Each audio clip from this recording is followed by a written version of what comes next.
वक्त असां टनो मामा खान जे ॻोठ मुराद माची में मौजूद आहियूं, जिथे केतिरनि ई सालनि जो क़दीमी स्कूल आहे। उते ॿारड़ा अॼु ॾींहं ताईं पट ते तइलीम हासिल करे रहिया आहिनि, जिथे रहवासियुनि खां असां इबरत न्यूज़ जे हवाले सां पुछा कंदासीं। माण्हू मुराद माची जीअं त असांखे क़दीमी स्कूल मिलियल आहे। हिन स्कूल में 10-15 साल थी विया आहिनि। इहो स्कूल ठहियलु कोन्हे। असांजे ॿार अची पंहिंजे डप जे करे स्कूल में अंदरि कोन पिया छॾियूं। चापड़ किरनि पिया, दर दरियूं ख़तमु थी विया आहिनि। असांखे ख़ुदा महिरबानी करे हिन ॿारनि जो मुस्तक़बिल असांखे तबाह थियण खां बचायो वञे। असांखे नई बिल्डिंग ॾेई वञे। स्कूल फर्नीचर कोन्हे, का सहूलियत कोन्हे, न लाइट, न तइलीम। असांखे इहे शयूं ख़ुदा चूंडियल नुमाइंदनि खां, तइलीम खाते वारनि खां इहा गुज़ारिश कंदासीं त महिरबानी करे असांखे हीअ सहूलियत मुहैया कई ॾिनी वञे। जी किन सालनि खां वठी नबून ई बर्बाद थियो पियो आहे, जंहिंजा छित जा चापड़ किरी रहिया आहिनि। असांजा ॿार खुले आसमान हेठां तइलीम हासिल करे रहिया आहिनि ऐं पट ते वेठा, न को फर्नीचर आहे, न का बि सहूलियत न आहे। केॾी महिल मस्जिद में पिया तइलीम हासिल कनि, केॾी महिल पट ते वेठा आहिनि खुले आसमान हेठां काड़े में।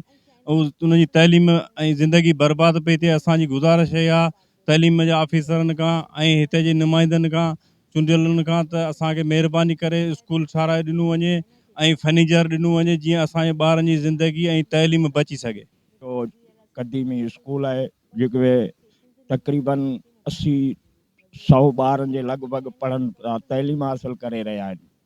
इन लाइ असां ऑफिसरनि खे, तइलीम खाते जे ऑफिसरनि खे अपील था कयूं, महिरबानी करे असांखे स्कूल जे नओं ॾिनो वञे या मरामत कराई वञे, त हिननि ॿारनि जी तइलीम जो जेको बि मसइलो आहे सो हल कयो वञे। का बि सहूलियत असांजे ॻोठ में कोन्हे स्कूल जी, न फर्नीचर आहे, न का ॿी सहूलियत आहे।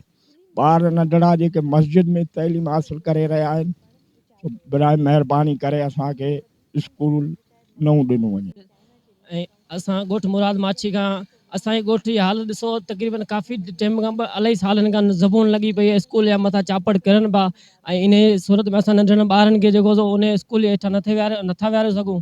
इन करे असां खुले आसमान ते नंढड़ा ॿार, टीचर वीचारा रोज़ानी हर रोज़ अचनि था, उहे पंहिंजी ड्यूटी ॾियनि पिया, पर असांजे नंढड़नि ॿारनि ॾिसो काड़े में खुले आसमान हेठि वेठा आहिनि। ऐं असांखे आला इख़्तियारनि खां अपील आहे, हुकूमत खां, गवर्नमेंट खां अपील आहे त महिरबानी करे असांजो स्कूल, असांखे नई बिल्डिंग वरी ठाराए ॾिनी वञे ऐं असांजे जीअं नंढड़ा ॿार 100 खां वधीक तइलीम हासिल कनि पिया, इन्हनि खे जीअं पंहिंजी तइलीम में वधीक हासिल करे सघनि। इहा असांजी आला इख़्तियारनि खां अपील आहे। महिरबानी करे असांखे स्कूल ऐं स्कूल जो फर्नीचर ॾिनो वञे ऐं असांजे गुलनि जहिड़ा ॿार, उन्हनि जी ज़िंदगी अॻियां बहितर थी सघे। हिन वक़्तु असां ॻोठ मुराद माची में मौजूद आहियूं, जिथे ॻोठ वारनि इबरत न्यूज़ सां पंहिंजा वीचार वंडींदे ॿुधायो त हीउ क़दीमी स्कूल आहे, जिथे सरकार पारां का बि सहूलियत न आहे। केतिरनि ई सालनि खां बचा पट ते तइलीम हासिल करे रहिया आहिनि।